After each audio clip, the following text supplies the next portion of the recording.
तो आज हमारे साथ स्टूडेंट है, इनका सक्सेसफुली स्टडी परमिट आया है। कंट्री का नाम है स्वीडन। इनसे हमारी डिस्कशन रहेगी, इनकी जर्नी हमारे साथ कैसी रही है और क्या क्या ऑब्स्टेकल्स आए हैं इन्होंने जब अपना एडमिशन या वीज़ा हमारे थ्रू अप्लाई किया था। तो स्वीडन का जो जैन इनटेक है वो भी ऑलरेडी ओपन हो चुका है। जैन इनटेक के अंदर लिमिटेड ऑप्शंस होते हैं इंटरनेशनल स्टूडेंट्स के लिए, एडमिशन्स के लिए।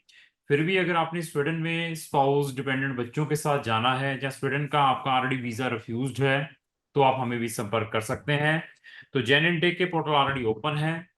तो इवन अगर आपने स्वीडन जाना है तो हमारी एक डेडिकेटेड प्लेलिस्ट है स्टडी इन स्वीडन। उसके अंदर आपको नंबर ऑफ सक्सेस स्टोरीज मिलेंगी, जैसे इस बच्चे का भी हमारे थ्रू केस सक्सेस हुआ है स्टूडेंट का। तो इवन स्वीडन में जाने से पहले क्या प्रिकॉशंस लेने चाहिए, क्या क्या प्रोग्राम्स हैं, उस प्लेलिस्ट में आपको बहुत सारी इंफॉर्मेशन फ्री ऑफ कॉस्ट मिल सकती है। वहां जाकर हमारी नंबर ऑफ वीडियोस वॉच कर सकते हैं अगर आपकी डेस्टिनेशन स्वीडन है। तो सबसे पहले मैडम मैं आपका स्वागत करता हूं इस जूम मीटिंग में। मेरी तरफ से आपको नमन है, नमस्कार है। Yes. हेलो। हेलो। हेलो। आवाज आ रही है? हाँ जी सर। हाँ ठीक। जी, हाँ जी सर, अब आ रही तो मैं ये पूछना चाहूंगा कि मैडम आपको क्राउन इमिग्रेशन के बारे में कहाँ से पता चला था? मेरा एक कज़न फिनलैंड गया सी ਤੁਹਾਡੇ थ्रू ही ठीक है। ਤੇ ਉਹਨਾਂ ਨੇ ਸਾਨੂੰ ਦੱਸਿਆ ਸੀ ਤੁਹਾਡੇ ਬਾਰੇ। ठीक है। तो हमसे जुड़े हुए हाँ। आपको कितना टाइम हो चुका है? क्राउन इमिग्रेशन के साथ जुड़े हुए कितना टाइम हो चुका है? ਇਹ जैनी टेक वास्ते आए सी ਆਪਾਂ, मतलब जैनी 2000। टेक में जाना था तो तब 2000। हमने आपको कंसल्ट किया था। ठीक है। हाँ जी, 2023। ठीक है, तो फिर क्यों नहीं जेन एंड क्यों नहीं अप्लाई किया? हमने क्या प्रॉब्लम्स आई थी? जैनी टेक में आपने कहा था कि नॉन मेडिकल के कोर्सेज अवेलेबल है, ठीक है। तो फिर तो मेरी कॉमर्स स्ट्रीम थी। तो इसलिए आपने फिर ये अगस्त वाले इनटेक में, जो अगस्त सितंबर वाला इनटेक, तब अप्लाई किया। तो हमसे जुड़े आप हाँ जी, आप। जनवरी में ही हमारे साथ हाँ। जुड़ गए थे, या उसके बाद फिर आपने डिसाइड किया कि नहीं अभी ओपन हो चुके हैं पोर्टल, अब स्टार्ट करें? नहीं, आप जब हम जैन इनटेक के लिए आए थे आपके पास, तब आपने कहा था कि अगस्त इनटेक के लिए आप अप्लाई करना, ठीक क्योंकि है। तब सारे कोर्सेज अवेलेबल होंगे। तो तो फिर अक्टूबर को खुली थी। ठीक है, तो अभी आप जेन इनटेक जेन में आए थे, अभी आप ये देख लीजिए कि जुलाई आ चुका है। मतलब जुलाई है, हाँ जी। सितंबर अक्टूबर, सितंबर में अगस्त में आपकी क्लासेस स्टार्ट हुई हैं। तो आपका, जब आप हमारे पास आए थे तो क्या हमने आपको स्वीडन के अलावा भी कुछ कंट्री रिकमेंड की थी, या आप स्पेसिफिक थे कि मैंने जाना स्वीडन है?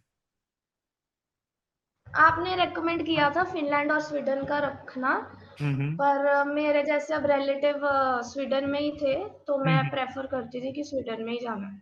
तो अभी स्वीडन का आपका स्टडी परमिट आ चुका है? हाँ जी सर। तो आपकी मैडम प्रोफाइल क्या है? आपने ट्वेल्थ जो कॉमर्स से की हुई, कितने परसेंट है आपके मार्क्स? हेलो। हेलो। नेटवर्क में प्रॉब्लम है। हेलो। हेलो। तो स्टूडेंट के जो मार्क्स हैं ट्वेल्थ में वो अप्रोक्स 89% है, कॉमर्स के स्ट्रीम है, और 6.5 इनका आयल्स है। हेलो, आवाज आ रही है? हेलो। हाँ जी सर। तो आपके ट्वेल्थ में कितने परसेंट है? 89.8%। आयल्स आयल्स में कितने बैंड है? 6.5 बैंड। ठीक है।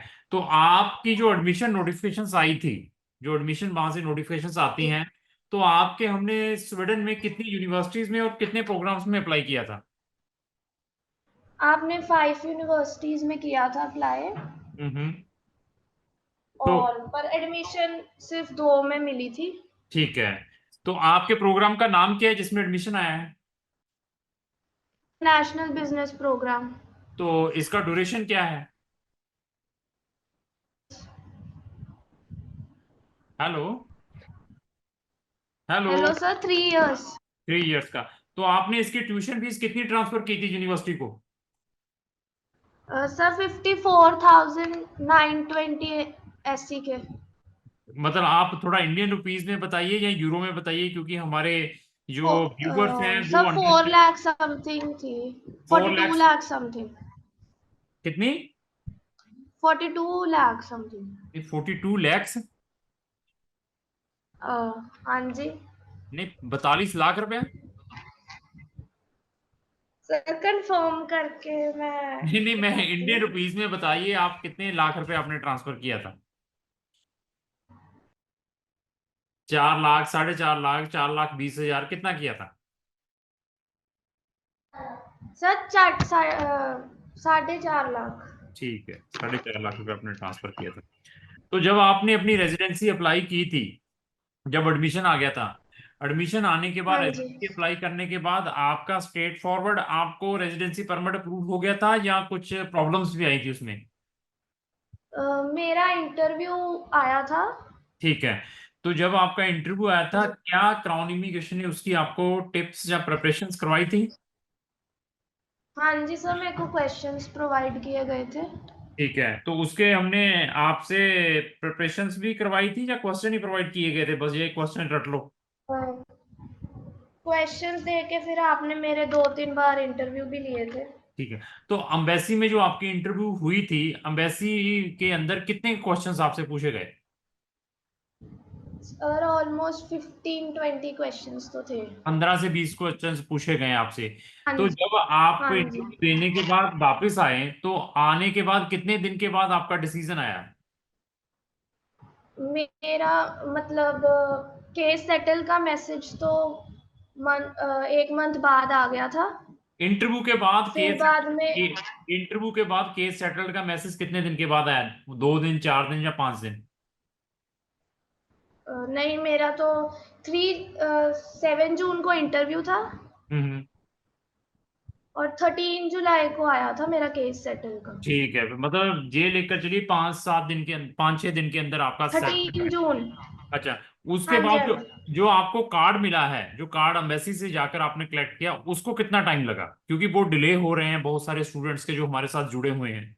अ, फिर हम्म एम्बेसी वालों ने मैसेज भेजा था कि 3-4 वीक्स लग जाएंगे कार्ड आने को। तो कितना तो टाइम लगा? वैसे ही 3-4 वीक्स ही लगे थे। ठीक है, 3-4 वीक आपने कलेक्ट कर लिया कार्ड? हाँ जी। कितने साल का कार्ड मिला है आपको? मेरे को 1 ईयर का। 1 ईयर का। तो आपके क्लासेस कब से स्टार्ट हैं? 2 सितंबर। 2 सितंबर से। तो आप प्रीवियसली ट्रेवल्ड हैं स्वीडन के अंदर? हाँ जी। कौन से वीजा पे? Tourist visa. क्या करने गए थे? मैं अपने अंकल को मिलने गई थी। तो ऐसा है, मैं पब्लिक को ये बताना चाहता हूँ कि ये case, it is not a ordinary case. ऐसे केसेस डालने से पहले बहुत सारे प्रिकॉशंस लेने पड़ते हैं। जब स्टूडेंट ऑलरेडी प्रीवियसली ट्रेवल्ड हो उस कंट्री के अंदर, तो उसने दोबारा एज ए स्टूडेंट जाना हो, तो वहाँ बहुत बड़ा इंटेरोगेशन आता है। एम्बेसी ऐसे केसेस को काफी ड्रिल करती है, इंटेरोगेशंस करती हैं कि लड़की का या लड़के का वहां पर जाने की इंटेंशंस वेदर सीरियसली स्टडी है, या जस्ट वो एंट्री चाहता है, वहां जाकर इलीगल रहेगा और काम करेगा। वो सारी की सारी चीजें एम्बेसी थ्रू आपकी फाइल प्रिपरेशंस के ऊपर, एज वेल एज आपकी जो फिजिकल इंटरव्यू होती है उसके ऊपर डिपेंड है। तो हमें भी पूरे चांसेस थे कि इस बच्चे का इंटरव्यू आएगा, और साथ में इसको बहुत सारे क्वेश्चंस पूछे जाएंगे रिलेटेड टू आपके जो प्रीवियस ट्रैवल हिस्ट्री थी उसके बारे में पूछा था आपसे वहां पर कि आपका वहां पर कौन? हाँ जी सर। पूछा था ड्यूरिंग द हाँ इंटरव्यू? जी सर, पूछा। तो ऐसे केसेस को वही टेक्निकल पर्सन डील कर सकते हैं जिन्होंने नंबर ऑफ टाइम ऐसी कंट्रीज में बच्चों के एडमिशन्स और वीजास डाले हों। तो मैं पब्लिक को ये बताना चाहता हूं कि अगर आपका स्वीडन का किसी भी टाइप का कोई केस डिले है, आपका एडमिशन्स रिजेक्टेड है, या आपका वीजा रिजेक्टेड है, या आपको इंटरव्यू कॉल आई है, या आप स्वीडन में अपनी अपील करना चाहते हैं अगेंस्ट एडमिशन रिफ्यूजल, आपका एडमिशन रिजेक्ट हुआ है या आपका रेजिडेंसी परमिट रिजेक्ट हुआ है, तो क्राउन इमिग्रेशन उसमें आपकी हेल्प कर सकती है। We are very technical about the fund management. Sweden के अंदर फंड्स किस वे से आपने एलेबोरेट करने हैं, वो भी हम आपके केस को देखने के बाद बता सकते हैं कि आपको क्या क्या प्रिकॉशंस लेने हैं। तो मैडम, ओवरऑल जर्नी कैसी रही आपकी क्राउन इमिग्रेशन के साथ? सर अच्छी रही, मतलब गाइडेंस भी बहुत अच्छी दी आप लोगों ने। तो जैसे अब आपने जैन इनटेक का भी मना कर दिया था कि उसमें मत अप्लाई करो अभी, ठीक है। रिजेक्शन आ सकती है। हम्म। फिर तो हम अगस्त के इनटेक के लिए आए थे। तो आपने हमसे कंसल्ट करने से पहले और भी एजेंट से इसके बारे में कोई नॉलेज ली हो, कांटेक्ट किया हो नहीं कि? नहीं नहीं किया, हमें नहीं डायरेक्ट। सर, वो हाँ जी हाँ जी, बोलो बोलो। नहीं डायरेक्टली आपसे ही किया था। हमारे से किया था। तो ये हमारा कोई स्टाफ आपको कभी कोई इग्नोर कर रहा हो ड्यूरिंग द आपकी एडमिशन प्रोसेस में, या वीजा प्रोसेस में, या इंटरव्यू प्रोसेस में, किसी ने कभी अवॉइड किया हो आपको नहीं टैमरी? नहीं सर, तो ओवरऑल एक्सपीरियंस कैसा रहा? सारे बहुत हेल्पफुल थे। अच्छा था, मतलब सारे बहुत हेल्पफुल थे, अच्छी गाइडेंस थी सभी ने। ठीक है। तो एक चीज और है, जो आपने जब अप्लाई किया था, क्या आपके हमने सारे ओरिजिनल डॉक्यूमेंट, आपके ओरिजिनल पासपोर्ट क्या हमने रखे थे, क्या आपके पास थे? नहीं, मैं आपने सिर्फ फोटो कॉपीज ली थी, बाकी तो मेरे पास ही थे ओरिजिनल। तो ट्रांसपेरेंसी के ऊपर आएंगे, कभी हमने आपकी मेल को आपके साथ शेयर ना किया हो, आपको बताया ना हो, आइदर एडमिशंस का या आपको वीजास का, कुछ ऐसा महसूस किया हो? नहीं नहीं सर, ट्रांसपेरेंसी में क्या कहेंगे आप? मतलब जो मेल आती थी आप उसी वक्त कॉल करके बता देते थे। अच्छा, जो आपका रेजिडेंसी परमिट भी है, वो आपने खुद ही कलेक्ट किया था, या आपने कहा था कि एजेंसी क्रॉन इमिग्रेशन ही कलेक्ट कर ले वहां से? नहीं, उन्होंने कहा, जब मैं एम्बेसी गई थी इंटरव्यू देने, तो फिर मैम ने कहा था कि आपको ही आना पड़ेगा कलेक्ट करने। ठीक है। तो ट्रांसपेरेंसी में क्या कहेंगे, आइदर आपके एडमिशंस, वीजा या व्हाट्सएवर है कि ओपन है, या हम आपसे बच्चे से चीजें हाइड करके रखते हैं? नहीं, हाइड तो नहीं किया आपने, सब कुछ ओपन ही था। तो दूसरा, फीसिस के ऊपर आते हैं। तो हमारे जो सर्विस चार्जेस हैं, हम कब लेते हैं, जो मैक्सिमम जो हमारी फीस है? अ, आपने तो तब लिया था जब केस सेटल्ड का मैसेज आ गया था। मतलब जब आपका रेजिडेंसी परमिट अप्रूव्ड हो गया था। हाँ जी, तो आपसे हमने एडवांस में कितने पैसे लिए थे जब हमने आपका केस स्टार्ट किया था? 15 के हाँ, लिए थे पहले। 15,000 रुपया लिया था। बाकी जब आपका केस सेटल्ड हो गया था, मींस वीजा अप्रूव्ड हो गया था, तभी बाकी पैसे लिए थे। हाँ जी, तो अगर आपका केस रिजेक्ट होता, बाई चांस नेगेटिव डिसीजन आता, तो then what will be your further decision? Uh, मतलब फिर और जाना तो मतलब था ही। हम्म। तो आपने कहा था कि और कंट्री में भी कर सकते हो आप। तो आप क्या कंसल्टेंट को भी चेंज करते हैं? नहीं सर, कंसल्टेंट को भी।